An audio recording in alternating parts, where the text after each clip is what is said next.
Hallelujah, Lord. Salamat sa Panginoon sa araw na ito. Ngayon po ay nasa ilang araw, 21st day, at 23rd pala, 23rd day of November na po tayong lahat. Bago po tayo dumako sa ating proper ng celebration, Sunday celebration, tayo po muna ay dumako sa ating Sunday school. Pero bago po yan, haranahin muna natin ang Panginoon. Tayo po lahat ay tumayo. Awitan po natin ang Panginoon sa mga oras na ito. Hallelujah, Lord. Patuloy ka namin pinupuri, pinasasalamatan naman sa buhay na kaloob po sa amin, O Diyos. Hallelujah, Jesus. Pagising sa umaga, naaalala ka, nasasabik ang puso mo na makapili ka. Umaawit, sumasamba, sumasayaw sa'yo, naghihintay ng pangungusap mo.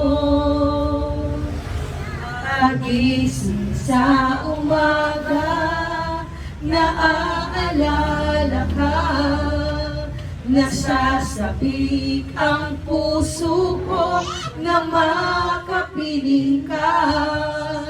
Umaawit, sumasamba, sumasayaw sa'yo, naghihintay ng pangungusap mo. Ayaw kong magkulang ng kapangyarihan mo. Ayaw kong magkulang ng kabanalan mo. Jesus, dakila ka, tanging sandigan ko, lakas buhay nang gagaling sa'yo.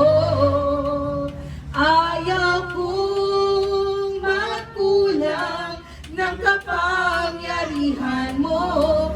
Ayaw kong magkulang ng kabanalan mo. Jesus, dakila ka, tanging sandigan ko, lakas buhay nang gagaling sa'yo. Lakas buhay nang gagaling sa'yo. Lakas buhay nang gagaling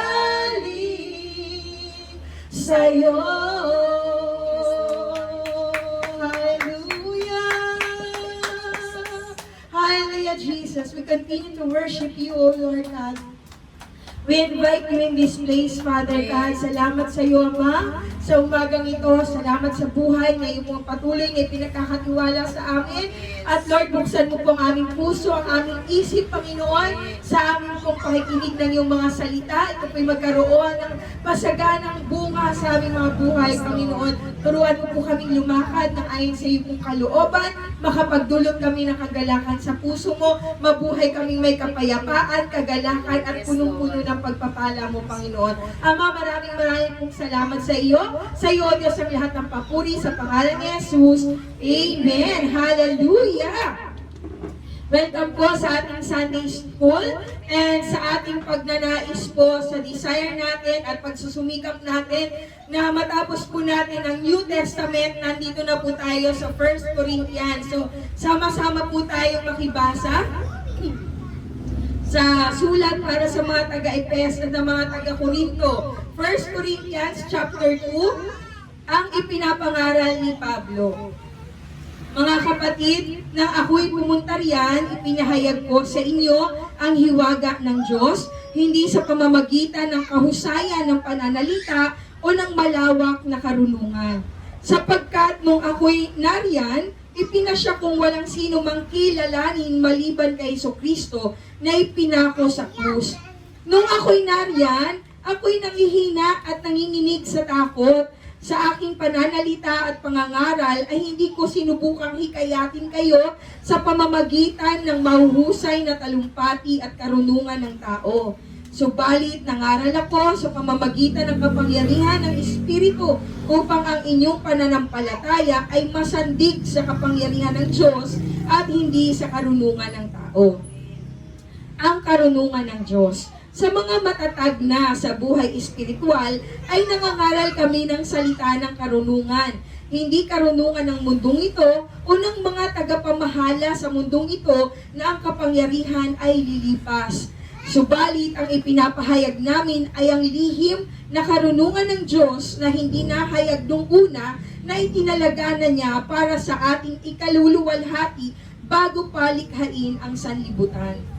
Walang isa man sa mga tagapamahala sa daigdig na ito ang nakaunawa sa karunungang ito. Sapagkat kung naunawaan nila iyon, hindi sana nila ipinako sa krus ang Panginoon ng kalwalhatian. Subalit tulad ng nasusulat, hindi pa nakikita ng mata o naririnig ng tenga, ni hindi pa sumagi sa isip ng tao ang mga inihanda ng Diyos para sa mga umiibig sa Kanya. Ngunit ito'y inihayag na ng Diyos sa atin sa pamamagitan ng Espiritu. Sinasaliksik ng Espiritu ang lahat ng bagay, maging ang pinakamalalim na layunin ng Diyos. Sapagkat walang nakaalam sa iniisip ng isang tao maliban sa kanyang sariling espiritu. Gayon din naman, walang nakakaalam sa mga iniisip ng Diyos maliban sa espiritu ng Diyos. Ang tinanggap natin ay hindi ang espiritu ng sanlibutan, kundi ang espiritu na mula sa Diyos upang maunawaan natin ang mga kaloob niya sa atin. Kaya nga, kami ay nangangaral, hindi sa pamamagitan ng karunungan ng tao, kundi sa pamamagitan ng Espiritu. Ang ipinapaliwanag namin ay mga katotohanang espiritual para sa mga pinapanahanan ng Espiritu.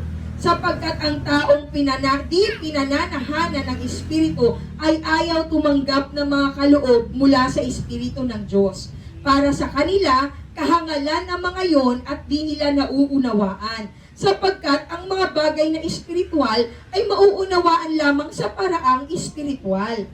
Sinisiyasat ng taong pinapanahanan ng Espiritu ang lahat ng bagay, ngunit walang sino mang makakasiyasat sa Kanya. Sino ang nakakaalam ng pag-iisip ng Panginoon? Sino ang makapagpapayo sa Kanya? Ngunit nasa atin ang pag-iisip ni Kristo. Amen. Tayo pong lahat ay patuloy na manalangin, Ama namin sa langit. Kayo po ang siyang maghayag ng hiwaga ng iyong mga salita, Panginoon. At Ama, tulungan mo po kami, maliwanagan kami, magkaroon po kami ng karunungan na nagmumula sa iyo, Panginoon. At magagap namin, Panginoon, O Lord God, yung revelation mo sa umagang ito. Lord, maraming pong salamat sa iyo pong lahat ng kapurihan sa pangalan ni Jesus. Amen. Amen. So, kilala naman natin si Paul. No po? Maraming journey si Paul sa kanyang spiritual, no? Sapagkat alam naman natin, simula nang naranasan ni Paul na dating persecutor, no, ng mga mananampalataya, si Pablo na pumapatay ng mga believers, no, ng mga nananampalataya kay Kristo, noong mga unang-unang kapanahunan, ay nagkaroon po siya ng 180 degree, no, na turn around sa kanyang buhay. Bakit? Kasi naranasan niya yung nangyari sa kanya sa Damascus, sa road to Damascus, na doon niya napatunayan na totoo talaga si Kristo, no? At dahil doon, nagsimula na yung kanyang pagdimisyon. Iniwan niya yung kanyang makalupang mga kalayawan, no? Yung katanyagan, para talaga sa kanya yung awitin na talagang yung sinasabi niya, kayamanan, yung sinasabi na katanyagan, kayamanan, lahat yon iniiwanan niya para sa Panginoong Jesus. So talagang napakaganda talaga nung naging testimony ng buhay ni Paul at hindi yun naging madali. At ngayon naman, nandito na si Paul sa Corinthian. So nandito na siya sa mga Corinto. So ang church ng mga taga-Corinto, no po, sinasabi niya dito na naririto ako, hindi sa ganang akin, no? Hindi ako nagpapaliwanag based sa aking karunungan, pero kilala naman natin si Paul bilang matalinong tao, no? Siya yung head ng Roman army, at the same time talaga namang siya ay kilala dahil matalinong tao si Paul. Sabi nga, dumaan siya sa pinakamatinding training, no? Pagdating sa academics, pagdating sa physical, talagang ang training niya bilang tao, hindi mo matatawaran. Talagang kilalang kilala talaga si Paul, ginagalang at talagang karespeto, no, sa papanahon na yan. So dahil doon, si Paul tinalikuran niya yung kayamanan, karangyaan, no? Yung popularity, no? Yung posisyon niya sa gobyerno during that time, dahil kilalang kilala si Paul, tinalikuran niyang lahat yan. No? At tinanggap niya yung mission niya kay Kristo na ipalaganap ang mabuting salita, ang mabuting balita ng Panginoon, ang kaligtasan, no? Ang pagkamatay ni Jesus para sa ikaliligtas ng sanlibutan. So ito ang binigyan niya ng cost sa kanyang buhay. So anong nangyari? Nagpupunta siya sa iba't ibang dako, no, upang ipangaral ang mabuting balita ng Panginoon. At ang sinasabi niya, pumunta ako rito hindi para ako ang sasampahin nyo, para hindi ang karunungan ko ang ibabahagi ko sa inyo, kung hindi naririto ako upang ang karunungan ng Diyos ang siyang magpapaliwanag sa atin. Amen? So, sa atin po, sabi nga niya, ano ba ang ating ma-explain? Paano natin ma-explain ang pag-isip ng Panginoon? No? Hindi natin yan kaya. Hindi natin kayang i-cover ang kaisipan ng Panginoon. Tayo, gatuldok lang tayo. No? Yung isip natin, hindi natin kayang saklawan ang kaisipan ng Panginoon. So yung sa atin, tayo po ay nananangan, hindi po sa sarili nating lakas, hindi sa sarili nating karunungan. Tayo po ay talagang naririto para pag-aralan natin ang salita ng Panginoon. At ang salita ng Diyos ay patungkol sa espiritual. Ang sinasabi niya nga dito, maraming tao, hindi sila pinananahanan ng Espiritu ng Diyos. Paano mo malalaman yung taong hindi pinananahanan ng Espiritu ng Diyos? Ayaw nilang tanggapin ang mga espiritual, no? Na mga bagay. Pag sinabi mo sa kanila, halika mag-church naman tayo. Ay, ano ba yan? Ay, kakayaman ko ba yan? May pera ba dyan? No? Pag inibitahan mo yan sa simbahan, laging sinasabi, pagkakakitaan ba yan? No? Ang ibig sabihin, walang spiritual, hindi pinananahanan. Bakit? Sapagkat yung mga nakakaunawa lang ng mga spiritual na bagay ay yung mga pinananahanan ng Espiritu ng Diyos. Amen? Alam niyo po, sa totoo lang, tayo namang lahat, ang ating mga espiritu ay nagsimula sa pagiging patay. No? Hindi pinananahanan ng Panginoon dahil nagkaroon po tayo ng sin na minana sa ating mga magulang, no? Yung spiritual sin na sinabi doon sa Garden of Eden kay Adan at kay Eva na kapag kinain nyo ang bunga ng puno na yan, kayo ay mamamatay. So nagkaroon ng spiritual death during the time na nagkasala ang ating mga unang magulang. No po? At ang mga bata, pag ipinanganak sila, meron na talaga silang meron ng kasalanan na nandoon kasi may minanang kasalanan. No po? So dala-dala natin yon. At ngayon, sa pamamagitan ni Kristo Jesus, kung paano sa pamamagitan ni Adan, lahat ng tao ay nagkasala, ngayon sa pamamagitan ni Kristo Jesus, no, yung dating patay na espiritu natin, dahil sa kanyang kamatayan, nagkakaroon tayo ng buhay. So nabubuhay ang ating espiritu sa pamamagitan ni Kristo na tinatanggap natin sa ating buhay. So ang isang tao, kapag siya ay nagsisi, tinanggap niya ang Panginoon sa kanyang buhay bilang kanyang Panginoon at tagapagligtas, nagkakaroon tayo ng rebirth in the Spirit. Amen? So ngayon, tayo pag tinanggap na natin ang Espiritu ng Panginoon, pinananahanan na tayo ng banal na Espiritu ng Diyos. So ngayon, kapag sinabi, halika, magsimba tayo, anong nararamdaman natin? Ang saya ng puso natin na tayo ay nagpupuri sa Panginoon. No? Mapayapa ang ating isipan.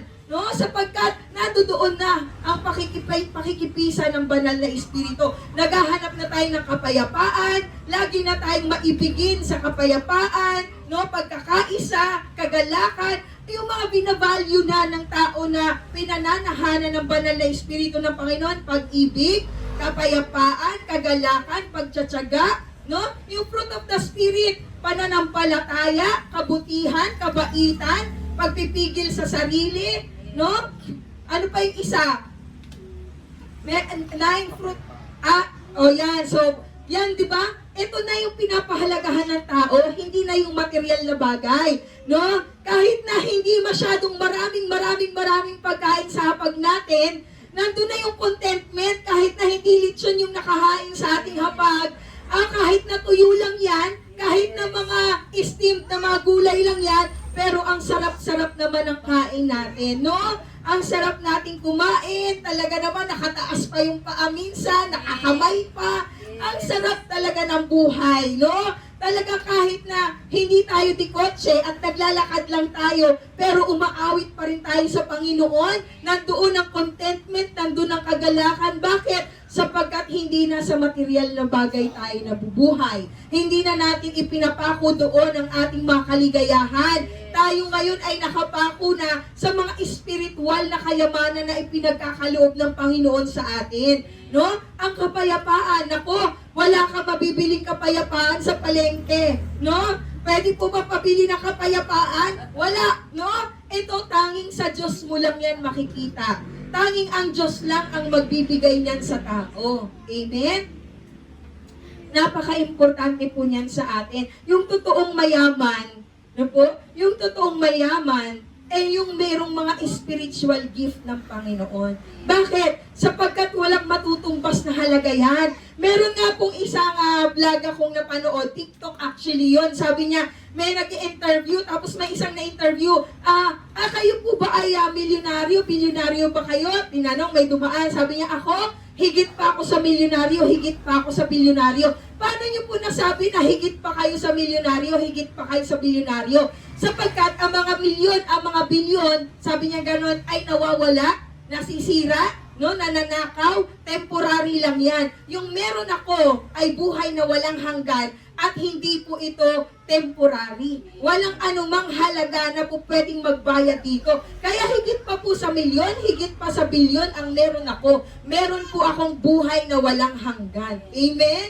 So alam niyo po, tayo na nandito sa mundo, no, nakikita ng mata natin, ang panukat natin nasa physical no? Masasabi mo, mayaman tong tao na to kasi marami siyang pera, maraming laman yung bank account niya, marami siyang kotse, ang gaganda ng kanyang bahay, no? Mabibili niya lahat ng gusto niya, sinasabi nating mayaman yung tao na yon. Pero alam niyo po, yung mga yaman ng sanlibutan, hanggang dito lang yon. Amen? No, lumilipas, nawawala, nasisira. No? Kahit gaano kamahal yung telepono mo, darating yung panahon, masisira na din siya. No? Mawawala. No? Minsan nananakaw. No? Ibig sabihin, walang assurance ang kayamanan sa mundo na ito. No? Pansamantala lang. Pero ang kayamanan na ibinibigay ng Panginoon sa atin, no? Ito po ay talagang pangwalang hanggan. Amen? Ito yung totoong kayamanan. Kasi pag natapos ka dito sa mundo na to, hindi matatapos yung yaman na yan. Dala-dala mo pa rin yan hanggang sa susunod na buhay. Amen? Kaya nga, napakasarap talaga. Sinasabi ni Paul, hindi na patungkol sa laman, hindi na sa karunungan ng tao. Yung mga pinananahana ng Espiritu ng Diyos, hindi na sila nakatingin sa karunungan na nasa labas lang na karunungan. Tinitingnan na nila yung karunungan na nagmumula sa Diyos. Spiritual na ang karunungan nila. Alam niyo bang mas masarap na mapayapa kaysa marami kang pera pero hindi ka naman makatulog? No? Hindi ka makatulog sa dami ng iniisip mo kasi para magkaroon ka ng pera, kailangan mo ng maraming mga negosyo. Yung mga negosyante, dahil para magkapera sila, hindi na matutulog. Halos sa anong oras na sila matutulog? Madaling araw na. Ngayon sasabihin natin, ang swerte naman ng tao na to, ang dami niyang pera, hindi natin alam kung ano yung ibinabayad niya. Amen? Pero tayo, kahit na hindi tayo maraming pera, masanda lang tayo, hihilig na tayo Di ba? Ang sarap na nagtulog natin, yung iba hindi makatulog sa gabi.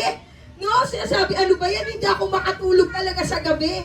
Tayo, no? Tayo kahit wala tayong maraming mga kayamanan dito sa mundo, pag natulog na tayo, ang sarap ng tulog natin. Ang himbing ng tulog natin. No? Napakasarap. Wala kang kasing iniisip. Walang mga kaabalahan na nandyan sa isip mo, pero yung mayayaman, ang daming tumatakbo sa isip nila. Amen? Kaya hindi sila mapayapa.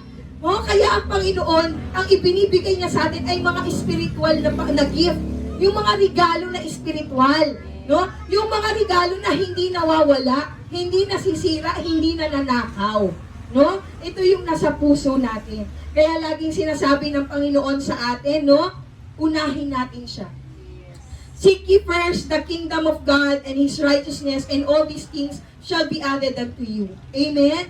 Sapagkat ang totoong magbibigay po talaga sa atin ng totoong kayamanan, walang iba kundi ang Panginoon. Ang Diyos talaga. No? Kaya kahit gano'ng karami kang pera, Pag wala ang Diyos sa puso mo, laging kulang. Lagi kang maghahanap. Laging parang ano ba? Bakit parang may kulang? Bakit hindi ako masaya? No? Kaya maraming taong mayaman, yung mga sikat, nagpapakamatay sila. Bakit? Kasi nasa kanila na yung lahat, bakit hindi pa rin sila masaya? So saan na nila hahanapin yung kanilang kasiyahan? Nasa kanila na lahat ng material, no? Pero hindi sila masaya. So anong nangyayari? Winawasak nila yung sarili nila. Bakit? Kasi nakatingin sila sa material, no? Nakatuon ang kanilang mga paningin sa mga material na kayamanan ng mundo na hindi naman talaga pumapawi ng pagkauhaw ng tao. Sapagkat Diyos lang ang papawi ng uhaw natin. No? Kahit na nananahimik lang tayo sa isang sulok, kumakain lang tayo ng tuyo, pero ang puso naman natin umaawit sa pagpupuri sa Panginoon. No? Talagang grabe talaga yung ating pagpupuri sa Panginoon. Umaawi, nagpupuri, di ba? Ang sarap talaga. Apakasarap naman malagi sa presensya ng Panginoon. Alam niyo po, yung kayamanang ibinibigay sa atin ng Panginoon, hindi po yan kayang manakaw ng ibang tao. Amen? Kaya po, ituon po natin ang ating mga paningin from the things above at hindi po from the things of this world, no? Kaya sabi ng Bible, do not conform to the pattern of this world, no? Sapagkat ang mundo laging nakatingin sa sikat, mayaman, kilala, makapangyarihan, uso, mga idol, K-pop, kung ano-anong mga tinitingnan, no? Ituon po natin ang ating paningin sa ating Diyos na nasa langit. Amen? Nang sa ganon, yung ating pagkauhaw ay totoong mapawi sapagkat tanging ang Diyos lamang ang makakapawi ng pagkauhaw nating lahat. Tayo pong lahat ay lumakad sa presensya ng Panginoon. Maranasan natin yung totoong buhay. Isang tunay na buhay na ganap at kaaya-aya sa Panginoon. Amen? Kaya salamat sa Diyos sa umagang ito sapagkat tayo po ay kanyang binibigyan ng wisdom. No? Huwag kang mabulag dito sa mundo. Pansamantala ka lang dito sa mundo. Huwag mong ituon, huwag mong ilagay ang buhay mo sa mundo sapagkat dadaan ka lang sa mundo. Tama lang na i-enjoy mo pero huwag mong ipagpalit ang kaluluwa mo para sa mga bagay na pansamantala lang, nalilipas lang, no? Naroon yung ating kagalakan sa Panginoon sapagkat ang Diyos ang totoong nagbibigay sa atin ng buhay. Amen? Napakasarap po na manatili sa presensya ng Panginoon. Napakasarap sumamba, umawi talagang magpasalamat sa ating Diyos. No? Kaya kapag ikaw ay mananampalataya, lagi mo talagang hahanapin yung Sunday worship celebration. Yung totoong naniniwala sa Panginoon, hindi makukumpleto ang isang buong linggo mo na hindi ka muna magpuri sa Diyos eh. No? Hahanapin mo muna ang pagpupuri bago ka magsimula ng panibago na namang journey ng isang linggo. No?